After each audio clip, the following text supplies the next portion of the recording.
Bonjour mes frères et sœurs, vous allez bien? Chantez, le Seigneur, et maintenant nous allons passer à la parole de Dieu. Et je vous invite à faire une lecture dans Psaume chapitre 37, versets 4 et 5. C'est un texte que j'aime beaucoup. Fais de l'Éternel tes délices, et il te donnera ce que ton cœur désire. Recommande ton sort à l'Éternel, mets ta confiance en lui, et il agira. Il fera paraître ta justice comme la lumière. Amen. Je témoigne que cette parole est vraie. Je l'ai vécue, je la vis, je sais que c'est vrai. Il arrive parfois dans notre existence qu'on ne sache pas quoi faire, qu'on ne sache pas pour quel choix opter. Et comme vous connaissez le dicton qui dit « les conseilleurs ne sont pas les payeurs », on écoute des conseils qui sont des fois contradictoires, ils sont tous plus ou moins bien. Il arrive que notre raison, notre voix intérieure soit pleine de confusion, on ne sait pas ce qu'on doit choisir. Toutes ces idées se bousculent dans notre tête, dans nos émotions, dans notre cœur, et il semble que Dieu ne dit rien. On prie, et puis il ne dit rien. Ça arrive, hein? Oh, vous avez des gens, Dieu leur parle sans arrêt, hein? Et quand je regarde leur vie, je n'ai pas envie que Dieu me parle sans arrêt. Parce que ce n'est pas Dieu, en fait, qui leur parle sans arrêt. C'est des nouilleries de religieux bizarres. Et il faut faire attention, Dieu n'est pas très bavard. Il a déjà dit tellement de choses dans la Bible qu'il faut mettre en pratique avant de prétendre entendre la voix de Dieu. Et il semble que toutes les possibilités qui se présentent à nous, des fois, hein, ça arrive, elles ont leur lot d'avantages et leur lot d'inconvénients. Alors, on ne sait pas quoi choisir.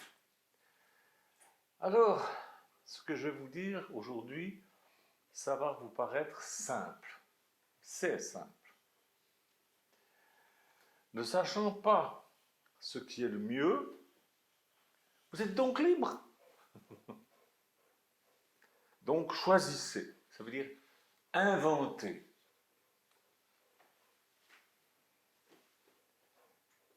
Tu n'as qu'un choix, celui de choisir en fait. Alors, puisqu'il n'y a pas de réponse, tu choisis quelque chose, puis voilà. Si tu ne choisis pas, ça sera quand même un choix. Je ne sais pas si vous avez vu la pièce de Molière, le Misanthrope. Un misanthrope, c'est une personne qui a de l'aversion pour le genre humain, qui évite de fréquenter les humains. Et le contraire de misanthrope, c'est philanthrope.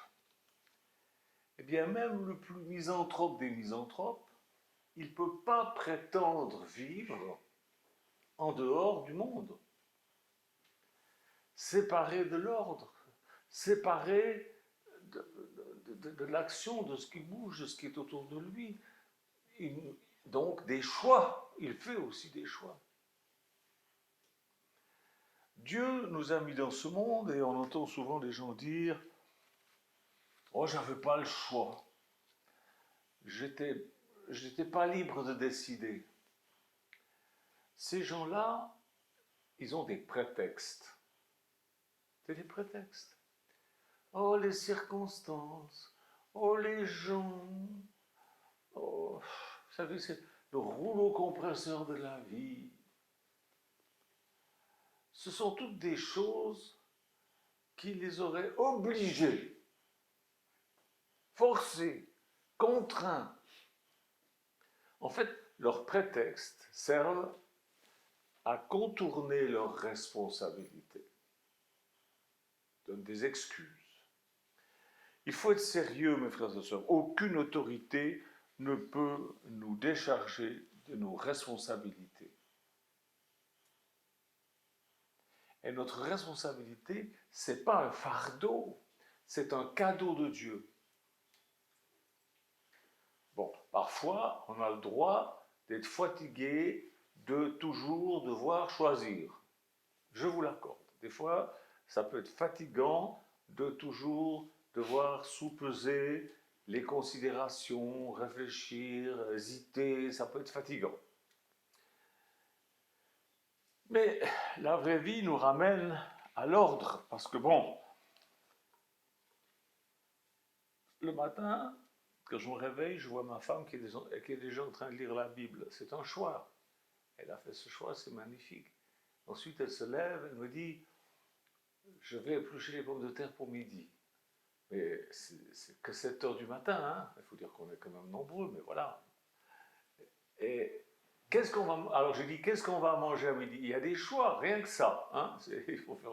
Si on ne choisit pas ce qu'on va manger à midi, ben on ne risque pas de manger à midi. Hein. Le soir, à quelle heure je vais me coucher? Est-ce que ça vaut la peine que je fasse ce truc aujourd'hui? Je ne peux pas le faire demain peut-être? Quel métier je vais choisir? Il y a des choses, vous voyez. Qu'est-ce que je dois manger? Qu'est-ce que je ne dois pas manger? Est-ce que je dois m'engager? Vous voyez, à chaque instant, on doit répondre à une situation par un choix. À chaque instant, tout le temps. Donc, on est tout le temps en train d'inventer notre vie. À partir de quel moment est-ce qu'on doit demander à Dieu si c'est sa volonté? Seigneur Jésus, est-ce que je dois faire des frites aujourd'hui ou du riz? J'attends ta réponse, éternel Dieu Tout-Puissant, toi qui as une bouche pour parler. Je te prie de me dire ce que je dois faire. 10h, 10h30, 11h, 11h30, midi, tout le monde vient pour manger. Oh ben Dieu m'a pas dit ça. Mais à quel moment est-ce que Dieu, à quel moment est-ce qu'il faut demander à Dieu quelle est sa volonté? C'est votre idée de l'importance des choses qui font que vous avez envie de demander à Dieu si c'est sa volonté ou pas. Dieu ne vous demande même pas ça, il vous demande de recommander votre sort à l'Éternel. Inventez votre vie. Les chrétiens ont inventé un truc, moi je veux faire la volonté de Dieu. Alors j'ai 71 ans bientôt, je peux le dire, hein, c'est le 5 février. Ça y est, je l'ai dit. C'était notre sœur Camélia, notre sœur gitane, qui venait chaque année nous voir, et puis elle disait tout le temps, tu sais, c'est bientôt mon anniversaire, hein. C'était rigolo. C'était très naïf, très joli. Alors évidemment, on lui faisait des cadeaux, tout, c'était sympa. C'est bientôt mon anniversaire, elle disait. Alors quand je regarde ces chrétiens qui cherchent toujours à savoir quelle est la volonté de Dieu, maintenant que j'ai 71 ans, quand je regarde la vie de ceux qui étaient avec moi, par exemple, à l'école de théologie, ben, je vois qu'ils n'ont rien fait. Ils sont toujours en train de demander à Dieu qu'est-ce qu'il faut faire. La plupart, ils vieillissent, ils attendent toujours que Dieu leur dise qu'est-ce qu'ils doivent faire. Alors, si ce n'est pas de la maladie mentale, c'est un choix pour ne rien faire en fait. Pour ne pas s'engager.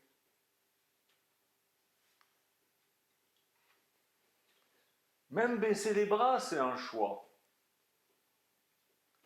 Alors bon, on peut choisir, dans un moment particulièrement difficile, de se cacher dans notre coquille, moi je dis dans ma caverne, en fait ma caverne c'est mon bureau, pour vivre ma peine, voilà, mon chagrin, voilà, j'aime bien être seul quand ça va pas bien, je me cache un moment, mais il nous est donné aussi de choisir quand on va sortir de notre coquille.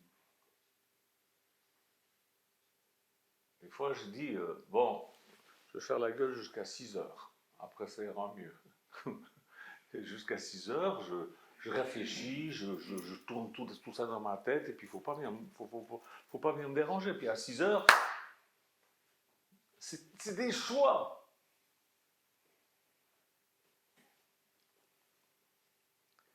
On doit savoir quand est-ce qu'on va rejoindre le mouvement de la vie pour recommencer à se reconstruire, à se réinventer.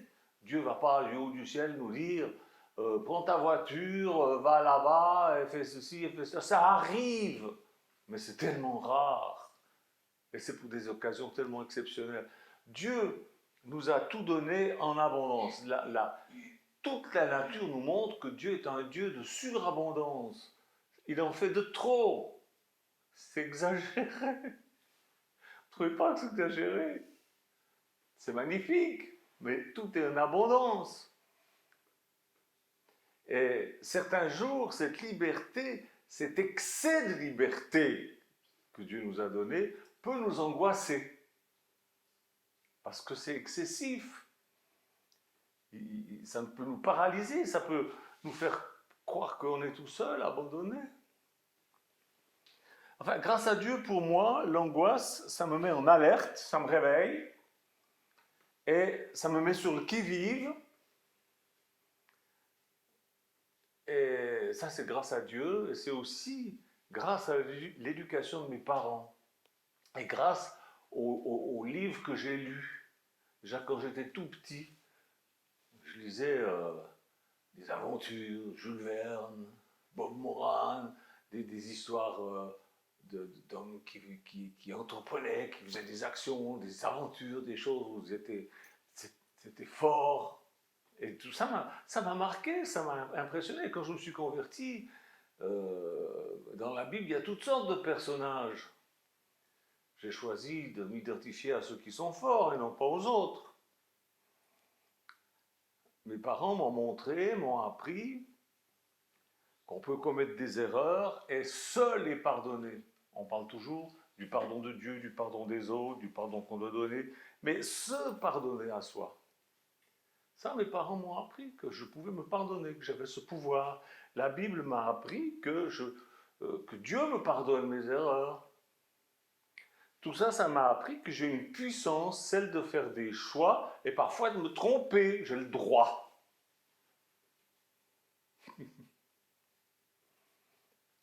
Dieu me pardonne toujours. Et je peux me pardonner mes erreurs. Si les gens ne veulent pas me pardonner, c'est leur choix. Ils choisissent. Et je pardonne leur mauvais choix. Alors clairement, personne ne peut savoir quelle est la bonne décision à prendre. En tout temps. Des fois c'est net, hein, c'est clair. C'est-à-dire, quelle décision aura les meilleures répercussions dans ma vie et dans la vie de mes proches, dans l'avenir? Parce que chaque choix enchaîne toutes sortes de choses. Et les répercussions elles-mêmes, elles dépendent de dizaines de paramètres, de décisions que j'aurai à prendre tout de suite derrière, et puis la décision des autres, de ceux qui m'entourent, de comment ils vont réagir, comment ils vont faire, qu'est-ce qu'ils vont décider eux aussi. Mais c'est génial! C'est génial! À tout moment, on reste libre de choisir. Voilà. Qu'est-ce que vous désirez de plus? Qu'est-ce qui va faire le plus de bien aux gens? Qu'est-ce qui va glorifier le plus Dieu? Qu'est-ce qui vous donne la plus grande satisfaction? Ces trois choses peuvent vous aider à faire face au vertige que peut vous donner votre liberté gigantesquement abondante de choisir. Déjà rien que ces trois points que je vous ai donnés. Et le feu du Saint-Esprit qui est en vous, cette puissance, elle va calciner vos hésitations, vos peurs et les obstacles. Il faut que vous ayez foi que Dieu ne vous laissera pas tomber. Et que même si vous tombez, vous pouvez vous relever. Alors il nous est dit, recommande ton sort à l'Éternel et il agira. Qu'est-ce que ça signifie, recommande ton sort à l'Éternel? D'après le dictionnaire, ça signifie recommander ce qui est du fait du hasard. Voilà. Oui, ça ressemble beaucoup au hasard. D'ailleurs, dans la Bible, comptez le nombre de fois où les gens ont tiré au sort. Ils ont tiré au sort pour faire la distribution euh, du pays d'Israël à telle tribu, à telle tribu. Ils ont tiré au sort pour remplacer Judas. Ils ont tiré au sort, le sort. Le sort, c'est aussi la puissance que fixent les choses.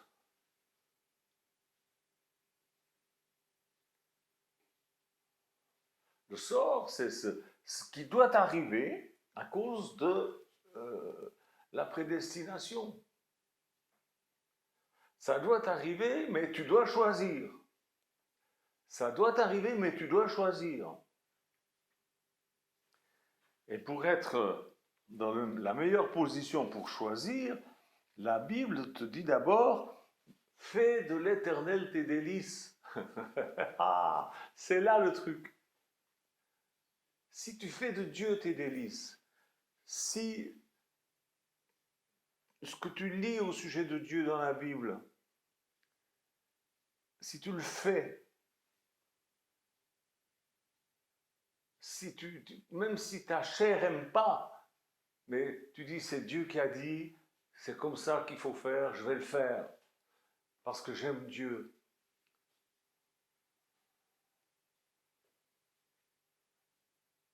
D'aimer les gens, d'aimer la nature, d'aimer la personne que tu es.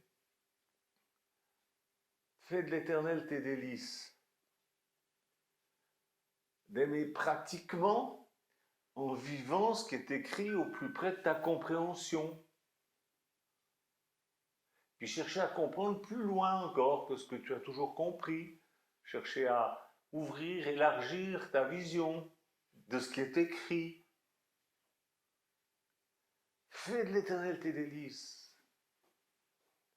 Dans mon bureau, il y a un petit tableau sur lequel il est écrit « Le libre arbitre, c'est l'illusion de ceux qui n'ont pas le pouvoir de la foi ». On nous parle tout le temps du libre arbitre. C'est vrai que nous avons le libre arbitre, mais nous avons surtout la foi. Pour avoir le pouvoir de la foi, qui nous fait prendre les bons choix, il vaut mieux être en paix avec Dieu, faire ce qu'il dit, être en ordre avec Dieu, faire de l'Éternel ses délices. Et alors, il te donnera ce que ton cœur désire. Pourquoi il te donnera ce que ton cœur désire? Parce que si tu fais de l'Éternel tes délices, tu ne vas pas avoir des mauvais désirs. Déjà, et d'une. Donc il va te donner ce que ton cœur désire, parce que ce que ton cœur désire est hautement louable, c'est honorable, ça concorde aux Écritures, c'est bon.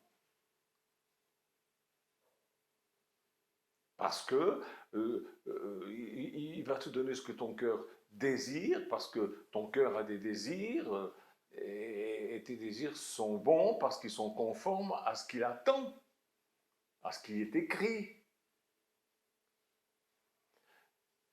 Quand j'ai un désir qui correspond aux Écritures, qui va faire du bien aux autres, je peux avoir une foi vraie, c'est-à-dire pas d'hésitation. Et je me sens libre de faire les choses, de maîtriser les choses, d'aller de l'avant. Et parce que je sais que la liberté, c'est une conséquence, et il va y avoir des conséquences quand je fais le choix d'agir bien selon les Écritures.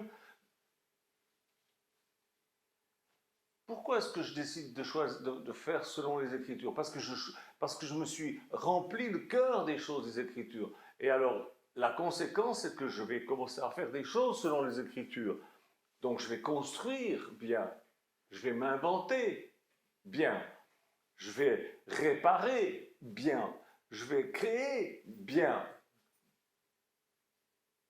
On peut faire tout ça mal, avec de mauvaises intentions. Vous voyez? Mais si je fais de l'Éternel mes délices, tout ce que je vais faire, ça sera bien parce que ça sera avec des bonnes intentions. Fais de l'Éternel tes délices et il te donnera tout ce que ton cœur désire. Recommande ton sort à l'Éternel, mets en lui ta confiance et il agira. Et il fera paraître ta justice comme la lumière. Ça veut dire qu'il fera voir que tu avais raison. Tout le monde le verra. Ça sera indiscutable. Pour embêter Stéphane, ça sera indiscutable. C'est un petit jeu entre nous. Voyez mes frères et sœurs, c'est pas si compliqué que ça. Je vous le disais au début, ma réponse va être simple. Comment faire un choix? Eh bien, je vous l'ai dit. Je vous l'ai dit. Fais de l'Éternel tes délices. Recommande ton sort à l'Éternel. Il te donnera ce que ton cœur désire. Mets ta confiance en lui. Ne perds pas ta confiance en lui parce que tu vois le monde s'agiter. Mets ta confiance en lui. C'est bien. Et il agira. Et il agira en ta faveur. Il agira en faveur de ceux que tu aimes. Amen. C'est vrai. C'est vrai. C'est la vérité. Que Dieu vous bénisse. Merci Seigneur Jésus de bénir ces quelques mots que j'ai dit ce matin et permet que mes frères et sœurs prennent en considération ces choses et se mettent, avant de faire des choix inconsidérés, à faire de l'Éternel leur délice, à recommander leur sort à l'Éternel, à avoir confiance dans l'Éternel. Merci Jésus. Amen. Amen. Au revoir.